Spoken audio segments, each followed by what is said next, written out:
everyone, and thank you for joining us at this year's 2024 Apartmentalize, the wonderful city of love, Philadelphia. And we are so excited. There's so much energy here today.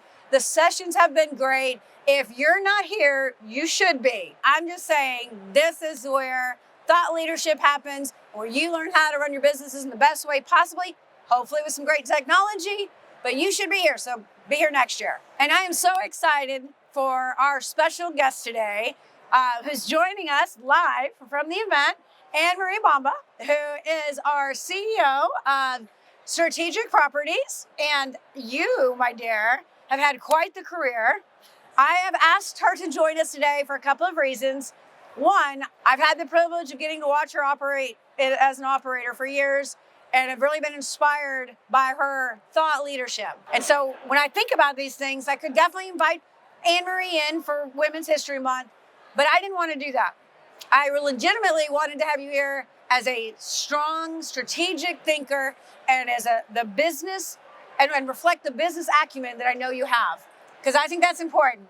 I mean, I know we have challenges and we've come a long way as women in the industry, but I don't want to lose sight of the fact that, you know what, we are strategic thinkers and we run businesses very well, and we need to focus on that regardless of gender. So I wanted to talk about that. So we're going to dive into that. Maybe talk a little bit today too about like what's going on in the markets and how to kind of think about navigating it. And then maybe get some insight from leadership, because I've met your teams over the years. Yes. And you're probably one of a handful of leaders that I have heard the type of commentary and belief and support, dare I say love, because sometimes that can take away from the professionalism in the business that we're in, like Right. the effectiveness, but people are genuinely empowered and happy when they work with you. And that's an amazing thing. So we're going to start, if you don't mind, can you just tell our audience a little bit about what you're doing now, because it's a new adventure. I've said your role, but talk a little bit about that role means and like, what's the company about? Wonderful. Yes. So I am with Strategic Properties, joined about a year ago, and was fortunate enough to meet a couple of amazing gentlemen that had founded this company about 17 years ago. Oh, okay. And they built an incredible back office support team that was all centralized. And this is really before centralization was a buzzword or a thing in our industry. They did it out of need because they were investors themselves. They had small single-family, multifamily, and small asset properties starting out. Okay. And so as they, navigated through it, they realized that nobody was going to take care of it like they did. Mm-hmm. There was a lot invested in it, and so they wanted quick decisions to be made, and so they were looking for a solution, how to maximize efficiencies. Okay. So they built this incredible team that focuses on each KPI and drives performance. Okay. And took a lot of that offsite so that we could focus on building sense of communities. And so that's really when we say we're people first. It's not a tagline on a wall. It's what is in the best interest of the people. They literally sat in offices and looked over their shoulders and said, so what are you doing and how can I make this better?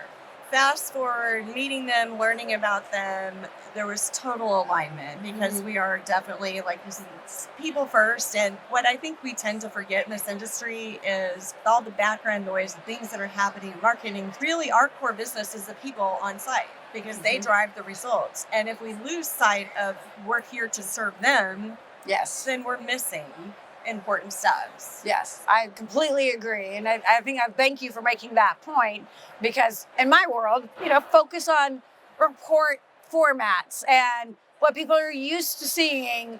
And so that's something we've always had to work to overcome with what we do. I swear my go-to statement on that was always the same. It's like, okay, I know how much you like to see things the way you've seen them, but is that more important than what that report is telling you with the results? Because that part is not dependent on that report format. It's dependent on the people out on site, which is where our money's made, right? 100%.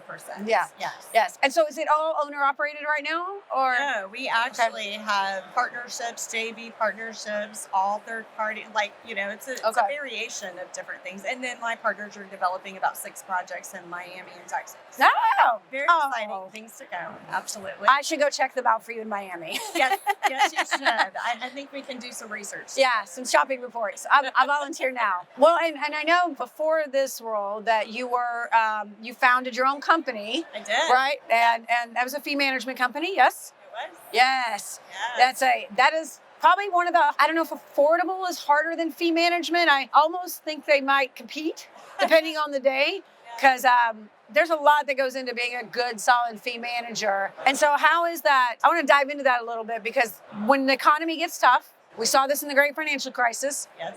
You can see that sometimes people try to buy the business, much like we buy occupancy, and they'll cut those rates. And I always think about the challenge that fee managers have, where they have to compete with, and no offense to Gray Shark, thank God they've led the company, or the industry, and they pull us forward. Right. But how do you compete with that, especially if they lower their rates? Because they have the economies of scale that a smaller 10,000, 20,000 unit operator just doesn't have. Right, exactly. So talk to me about what it's like to fee manage in an economic downturn or challenge. And like, how do you navigate that? Like, think about it from perspective of protecting the management contract, but also protecting your fee. Because I was a victim of people slashing fees, trying to take my investors away. Right. Back in the day. Yeah. And that's a very true challenge that we all face, because again, starting out, when you're a small fee manager starting out, you're competing against some big companies with lots of resources. And so to me, this business has always been about relationships and quality of relationships. And I think I've learned some hard lessons along the way of making sure that we partner with like-minded investors, clients, because that really is important. And it's keeping that transparency, having that relationship that can move forward in tough times, and a comfort level of having those difficult conversations when things start kind of, hitting bumps in the road, and just really making sure that they know that you are all in and taking care of that asset as they would, that you are really there to look out for their business. So what do you think is it? What would you say, or like, if we had a team of fee managers here, and we're facing some investor challenges, right? Some unrealistic expectations. All of the investors that came in, like the smaller investors, post-great financial crisis, that think everything is always great in multifamily, that are now really seeing some numbers that are challenging, especially in the Sunbelt states. So what are the key three things maybe that to be an effective fee manager and to manage that investor relationship, what would your advice be to them? Data. Okay. When you say data. I only say data because I watch Star Trek. It's terrible. That's really in my brain. But what kind of data? Well, I think you really need to be realistic about what the property can do performance-wise. And when I say that, it's because they'll have all these different conversations and expectations. They'll do this underwriting model, and they'll do it like a year or two, and then the market changes, and then they just don't understand the gaps. And so walking them through it, the transparency, providing the data, providing guidance. And I think one of the things I was fortunate enough to have in my background is I got into business in the 80s. And it was right after you got into business in the 80s? I did. What were you like, we always say, what were you like 12? But like legitimately, what were you like 12? 17. Oh my gosh. It's part-time. Wow. There. But that's how I learned the business. That's, with no resources and crash. And so I think that writing that, and then a couple of ups and downs in the process, so we've been able to just kind of pull from past history and say, look, this too shall pass. But here's what we need to do, and here's what I think is the priorities to get us past this rough patch, and just being transparent and making sure that you're aligned and communicating. Because a lot of times what happens is when we're going through hard times, and then the dialogue stops, and then there's questions and they create their own narrative, and panic mode. A lot of these decisions are based on panic and just not having enough data to kind of a pivot or a little change, and then how you can get through where you see on the other side. To keep going down that thread, because it's an interesting thread, and we've shared some experiences of living through similar times. Yes. What's the biggest, I don't know if the right word is misconception, or what is the hardest thing you would think that they have to overcome with an investor right now today? Like if I'm having my investor call, which back in my day also included their broker and their attorneys, for our 1031s, but like what's the toughest part of the conversation right now that you really have to have a skill set to manage their understanding and trust in the fee manager about our market economy right now? As far as like how we're operating and Yeah. Like from an investor's mindset, when they get on that call, because I know you're communicating. They're probably getting their updates and everything else. But when you're getting on there, like what's their gut reaction or the thing that they're gonna like try to lean into that you have to basically talk them out of? Well, I'll be more blatant. What do you have to talk them out of? So it's cutting or into? right? Cutting into one way, it's like, where can we cut? They always want to cut landscape, payroll, marketing, and I'm like, that's the things you need to get to, you want to look your best. You want to have the best performers. You want to have, so there's ways you can cut expenses, but then there's ways that you need to just kind of repurpose things. Making the right decisions. Exactly. No, that makes sense. Because I would imagine expense management, everybody's talking about expense management, and I think versus the great financial crisis, this will be shorter lived. Because it's also more self-imposed because of the Fed's interest rates, the supply chain issues that we had coming out of the back end of the pandemic, driving up costs. So a lot of those factors are coming in, but a lot of those we created versus what happened in the financial crisis, which was much, much longer lived. Correct. And I don't know that it's going to ever normalize to where it was when it was hitting its highs. So I think that's the conversation is, it will normalize, but what is like pandemic highs is what you mean. Yes. So God bless. What is it we say in the South? Bless their little hearts. Double-digit rent growth. Forever? Yeah. Remember back in the day when like 2%, 3%, like it was just, that's what you did with your standard budget. Now it's like, oh, we want to see 12%, 2%. Like what? And we were getting it. And so I think that's the hard thing is depending on when you entered into this industry, into your financial investment cycles, they never knew it before. Yes. I was going to say those double digits rent growth from the pandemic, it's unrealistic expectations. And it's just crazy to me to think about those conversations that you guys have to have, because I know I've seen them, and I've invested myself in the industry now, which is exciting for me considering where I came from. But I think I'm their favorite investor because I'm like, I already know. I'm like, I am not going to be your problem child. Yes. So I can say that, but I'll invest in you. But don't come calling people. So okay, well, thank you for sharing that, because I know that the fee managers and we have a good audience here that watches and listens to Prop Talk on a regular basis, because they share this with me. It's just a really challenging time, and our people it's hard on them, especially people who've never been through it. And then you add the layer of, if you're a fee manager and that pressure, it's a lot. It's a lot. It is a lot. And I think anybody that's in this industry in an operator mindset, we are wired to solve problems, to make everything better, to make all the problems go away. Say yes. That's what you want to do. You want to meet those expectations. And we're wired to do that. And it's very difficult when that's just not achieved and it's out of your control. Yes, I agree. Okay, so now I'm going to shift gears just a little bit, because we're talking about like your progression in the industry, right? And I still can't believe you've been around since the 80s, which just blew my mind. Because I thought we were like been in the industry the same amount of time, and I just can't wrap my head around that right now, which is a good compliment, my dear. Big time compliment to you. We talked a lot about managing through tough times, managing investor expectations. What does it mean to lead your teams in tough times? Because you ever heard the term like wartime CEO? Absolutely. So effectively, that's for a lot of us, especially in the Sun Belt states versus the Midwest and some other. There's a few areas that are not in that scenario.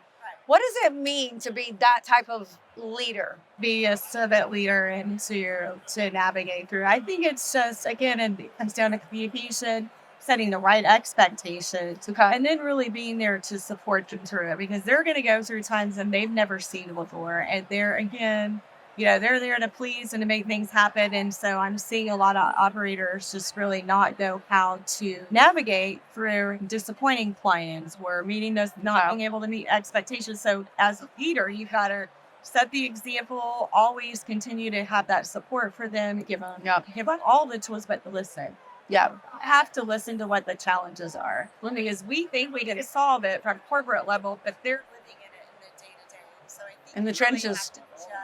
And for me, I think what helps me is I go out to the sites and I'm there and I'm watching and I'm listening because again, my role is to support them. If they don't have what they need on site, then nothing else really matters. And just to give them that, it's okay. And let's walk through it. What do you need and how can I support you and what are your challenges? And just listening, hearing, and trying to solve for the things that you can. Yeah. Just knowing that there's going to be things out of our control, and how we handle it is going to differentiate who we are and the relationships. Yeah. I really like that. And I think you just tapped on something really important because and I've heard it here in sessions, we're talking a lot about how our frontline teams, they didn't have to sell. And so we've gotten away from maybe become complacent, or maybe we didn't train at all, really.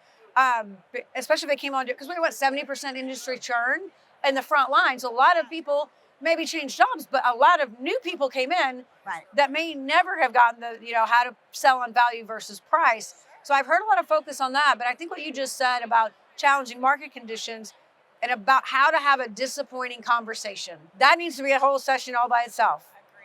Because that is tough.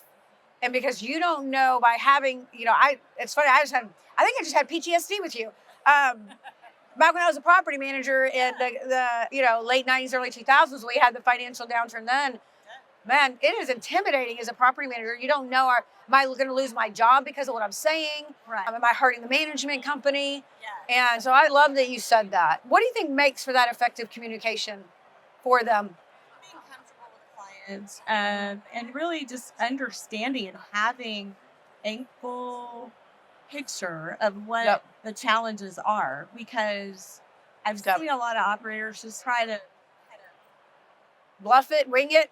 I'll just call it. I know what she's saying. I know. But again, it's coming from a place of wanting to tell somebody that they're not failing. I think it comes from a good place. Yes, it does. But that's where you have to be real with the team. And I think preparing them to have those difficult conversations. Yeah. Right. I think it's just, and setting them up and letting them know that it's okay, that they're in a safe place. And people are going to appreciate honesty over telling what they want to hear all day long. Yeah. Yeah. And I think you've been good too, because I've got to, like I said, I've got to hear you in other environments. And I think the other thing that you've done well, or at least what I know, I know some of the people who've invested in you and you represented their assets, you come with solutions. See, I don't know if you know that, but like when I go to NMHC, there's a few times I've come across people that were with you when you were with the other company and that you represented them. And I know that was one of the things. It's like, yeah, there's tough times, but having a difficult conversation is part of it. Right. But knowing that it's not how you fall, it's how you get up. So you got to have the get up part of the conversation. Correct. Right? Yes. And so not an option in this business. We get through and pivot as much as needed to make it happen and come with the solution, not just the problem. Yes, right? A lot of people have problems. Yeah. Tell me about the solution. So I know you guys do a good job of that. So when I started talking earlier about like your leadership style, very much a servant leadership. I've seen it firsthand. I continue to see it. What really shaped you as a leader? Like what led you to being the leader that you are today for I would say your organization, but it's just like who you are. I know that. I think going for a lot of different things. When I got in this industry, we were kind of like key keepers, right? We didn't have computers, everything. So just watching the evolution. There's another 80s reference. I'm like, I still can't imagine this. I'm like, keys, a daily ring of keys. Yes. Fun and all the things. But I think it was just starting to have those relationships and seeing how the impact of that and just how it's evolved and then working for people. I've had amazing leaders, and then I've had ones that will taught me exactly what I didn't want to be, right? But you learn something from each of those experiences, and then you have to put it together yourself. And then having clients that just really educated me on the other side of things so I can be more well-rounded. I remember having a client, and it was 2009, I think, and the properties were really suffering. Right after 2008. And I remember him coming out, and we were walking the property, and he was just making an off-the-cuff comment about how that fund was funded by teachers' retirement and how the value had decreased because of the asset or performance slightly. And I think in that very moment, that became so real to me, like that personalized what I did every single day. Yeah. And that's when I realized, like, failure is not an option. There is always a solution. It might not be what you think it's going to be or what I think, but somewhere in the middle, we will find a solution to get to the other side, because you cannot fail. Yeah. I think it just made it real. Yeah. So. You know, we have that in common then. I didn't know that about you.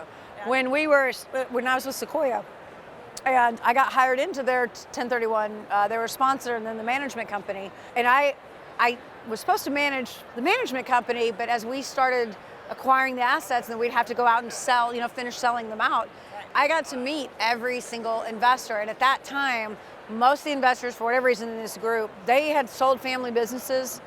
It wasn't a teachers fund, a fund that supported the teachers union and their retirement 401ks or anything like that, but it was individuals that, to be honest, were in retirement, almost every one of them, and they were dependent of this investment, which is also where I learned the hard lesson about back then there was too many people flooding into 1031s that were not credited.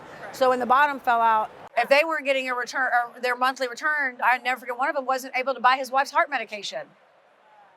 Yeah. So so I know what you mean, and I agree. I think that was an impactful, and I wonder if people will get a sense of that today. Because they're so fast moving and we're so big and so much corporate thinking in our industry. But a lot of times the people that are invested that you may not see, those passive investors, that's their whole life savings. Like that's what they are banking on, that they have trusted you with. I love that you said that. I think it's a great responsibility. And I think as leaders, we've got to really bring it down to that level for the site teams, because again, there's that misperception that, you're an investor, you've got unlimited funds. If this isn't working, just write a check.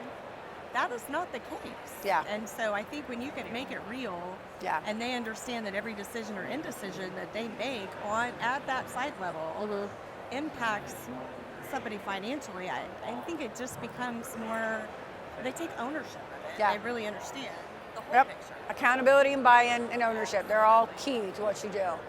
So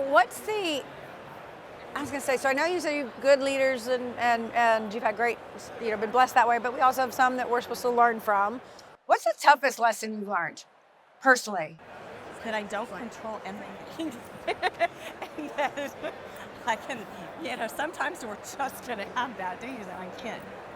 You want to block and tackle as much as you can and protect your teams, and sometimes you just have to be there to give them a hug.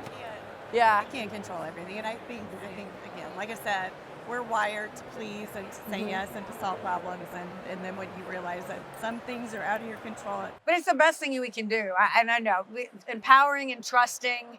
So what I heard on a session yesterday, I think it was Cindy Clare and the Meet the Experts. Yes. So were you in that session? Okay, so Rhonda was up there, Alex, Jackie and Cindy Clare, and she was talking about this very subject about, where you have to learn to let go of control, and that she thought it was the regional level, the regional manager's position is that role for a lot of people, because you go from being a property manager where I can, yes. right, and I can go get in the middle and I can compensate for the assistant, or I can do all these different things, but in a regional, you're not out on site. Yes. Did you find that? Do you think that that's an accurate statement about the regional position? Yeah. And I learned the word delegate way late in my career. I should have done that sooner.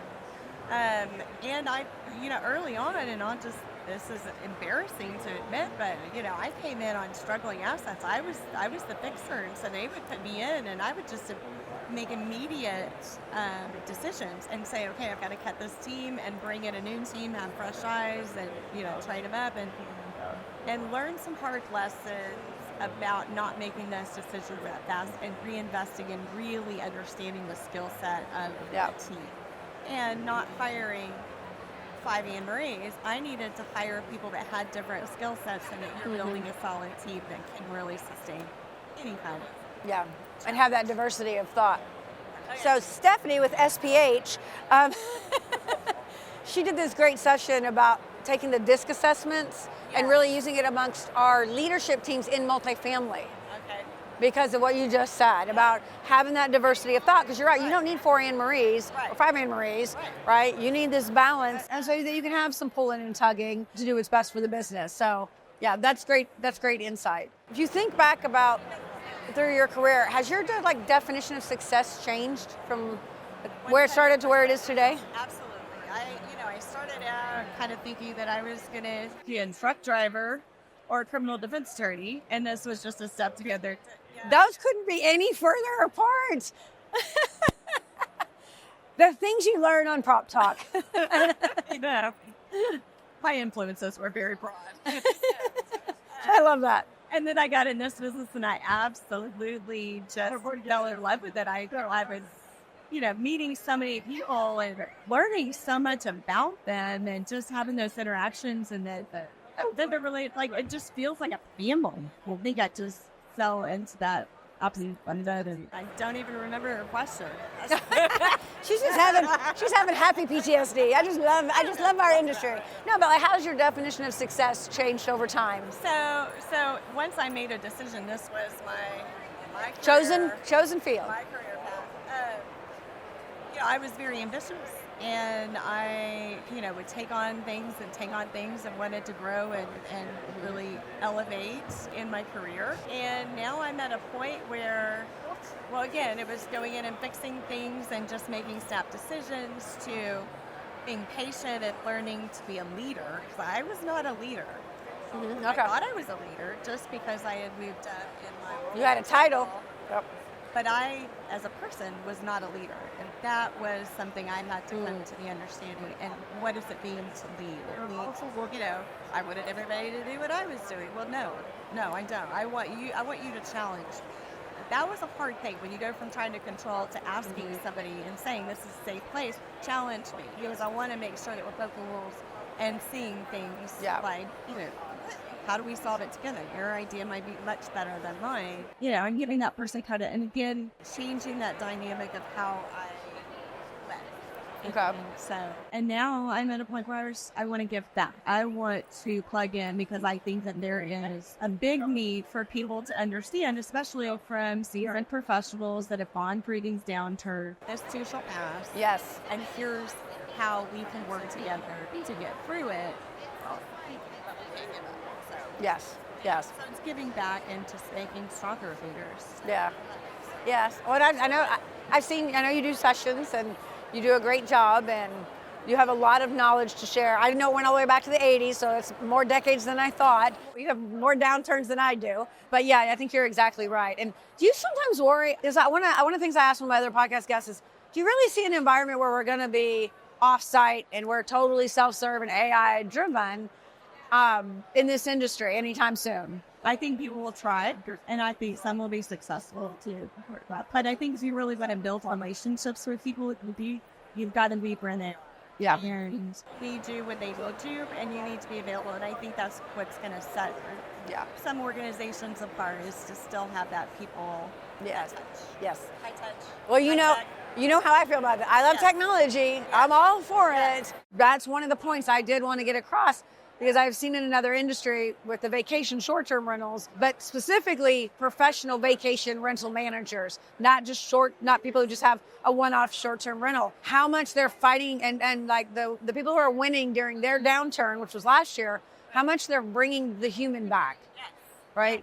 Because those are the operators that succeeded and were able to quantify, because they had longer stays, they had more repeat business, had better reviews, and those are all tangible things that it's harder to quantify directly, but over time they build the case for holding the line on the rents and providing the value back, and building value in the asset. So, absolutely. Yes. If you look at successful properties today, you can take an organization, and certain properties will be more successful than others. And when you just really get down to it, it's usually your team on the ground that's servicing. Yeah. Oh my gosh. What is it we used to replace that? Yes. Yes. And you can complement it. You can streamline. You Yes. can take things away, and you can make them more of a frontline team member to where they get more time. Yes. They can be even. That superstar team can be even better. Yes. Because all they get to do is live on resident and build that sense of community where people don't want to. Yes. I know our training was very similar. Yeah. So over the years. Yeah. So what is it we always used to say? What's the one thing that property across the street doesn't have? That's it. That has the person. So. That includes your maintenance team, your groundscape. That's everybody on that team. Oh, yes. 100%.